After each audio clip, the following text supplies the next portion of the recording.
Hey guys, I'm back again for a second video today, and this will be the first from the Rape Revenge series I recently talked about in my channel update.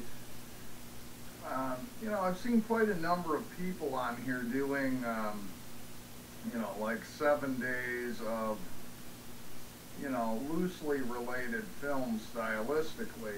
Now with my schedule, I really can't post a review every day. So what I've decided to do instead is just post one a week for the next 7 weeks, starting this week. Doing films that kind of deal with rape revenge themes. Now the one I'm going to kick things off with is in my opinion, a true classic of the genre. And it's also the debut film of director Wes Craven. So I've pretty much given it away already. Now this wasn't the first film that really dealt with rape revenge concepts. That may have been Ingmar Bergman's The Virgin Springs, which I don't have. That even Wes Craven, has stated influenced him. But the film I'm going to kick things off with is Last House on the Left from 1972. This is the original. I don't have the remake. But anyway, basically the story opens with a girl, 17-year-old girl named Mary Collingwood, discussing with her folks how, because she just turned 17, she got tickets to see a rock band called Bloodlust, and she's going to go with her friend Phyllis, who her folks aren't particularly fond of. She has sort of a reputation of being kind of a wild girl and getting into drugs and that sort of thing. But they decide, well, Mary's getting a little older, needs a little bit of independence, and so they kind of go along with the idea. Then you pick up with the two girls, go to the concert. They don't really show that footage. But as they're leaving, Phyllis is like, well, I'd really like to get some dope. We need to track down, somebody so we can get some dope.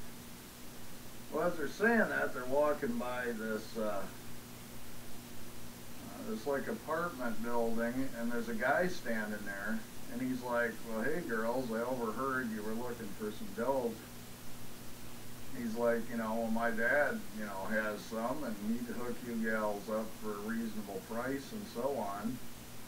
So why don't you step in here, and he'll be home shortly. Well, they get in there, and there's a woman and another man. They're a bit older, that are just kind of hanging out, and before you know it, David Hess's character does arrive back. He's Krug. He plays the father of the teenager that they meet at the door, and he locks him in, and it turns out that Krug and his two pals had just recently escaped from prison. They were, on-the-run criminals.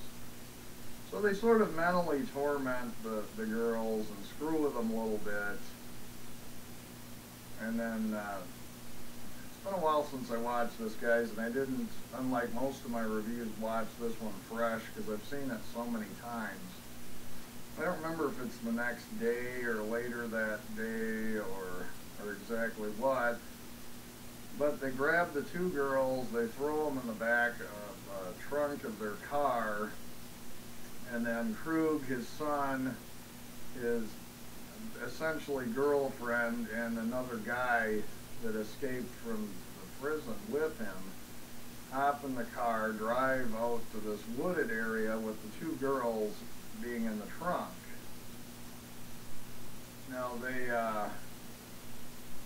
obviously pop the trunk, they take the two girls out, They start to kind of harass them. They make them start to kiss each other. Um, Krug, again played by the legendary David Hess, actually makes Phyllis piss her pants. He keeps saying, piss your pants, piss your pants. And so she does, and they kind of continue to humiliate them. Then they make them get naked and start making out with each other. Well, Phyllis and Mary, while they're in the middle of making out with each other, come up with this idea that they're going to make a run for it and try and get away, and so they both take off and run. Well, our villains, you know, there's a fairly long, somewhat tense scene of the villains trying to track them down. Well, they come upon Phyllis first, and they kidnap her, they grab her, and essentially start stabbing her, and they end up disemboweling her. And for 1972, the effects are pretty good, and it's a fairly gruesome scene. You know, there weren't a lot of films yet at that time where someone was disemboweled and their innards pulled out. It's pretty gruesome, and obviously then Phyllis dies, obviously. And they then eventually catch Mary, and, you know, Krug, and again, guys, I have to apologize. Again, I haven't watched this in a while, but he holds her down. They all hold her down, and he starts carving. I can't remember if he puts slut or whore or what, but he carves it into her chest and then proceeds to rape her. And it's, you know, it's not graphically shot per se, but the acting is quite good in the scene.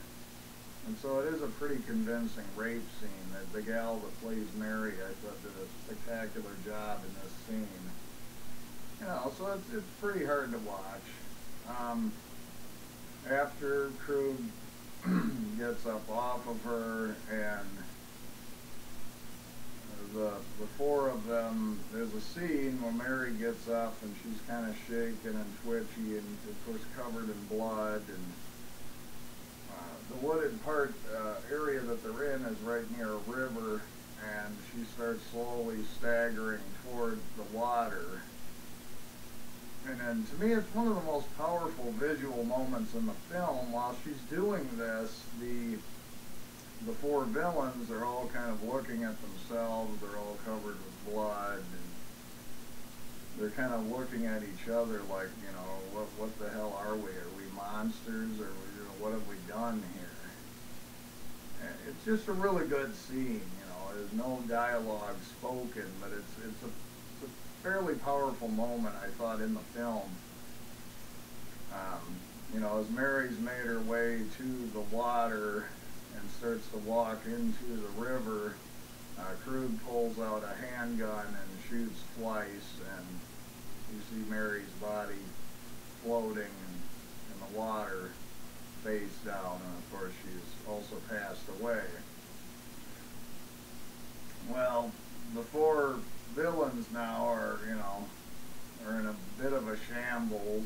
You know, a couple of them are pretty bloody, and it's getting late, so they come upon this house that's not too far from the wooded area where they just committed these two grisly murders, and you know, knock on the door, say they're having some car trouble, and ask if they can spend the night.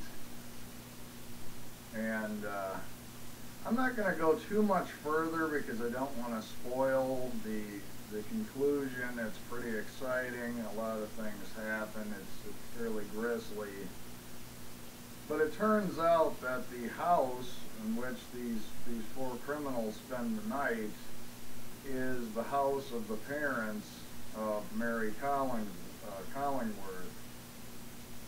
And during the course of the night, the two parents obviously realize, you know, who these people are and what happened to their daughter, and obviously seek revenge.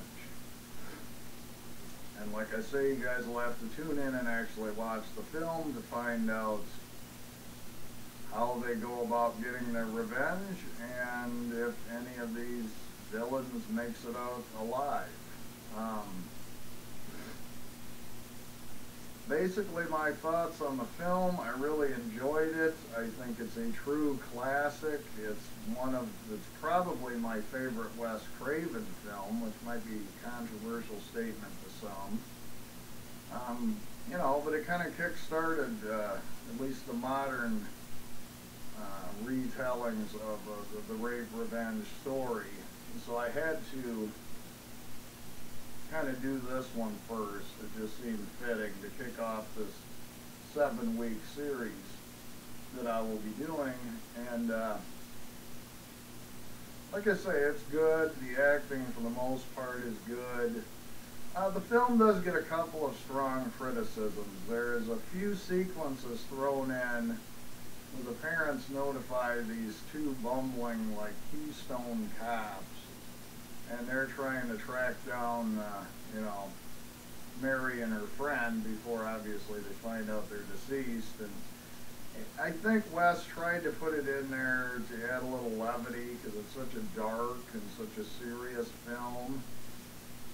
But it does come across a little hackneyed, and I'm not a big fan. And there's also oftentimes a lot of strong criticism about the soundtrack, which was written by David Hess, who actually is also a folk artist besides being a movie actor. And and I can understand why it would be a big turnoff to a lot of people. I actually enjoy the score, but then I'm a big David Hess fan.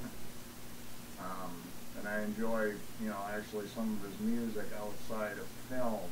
So, but I can see if you're not into a real folk kind of soundtrack, because it doesn't have like a classic film score like so many films of that era did, where it could be a big turnoff. But anyway, guys, that's pretty much what I have on The Last House on the Left from '72. Again, it was Wes Craven's debut, and to me, it's a classic film. If anybody hasn't seen it, you really need to.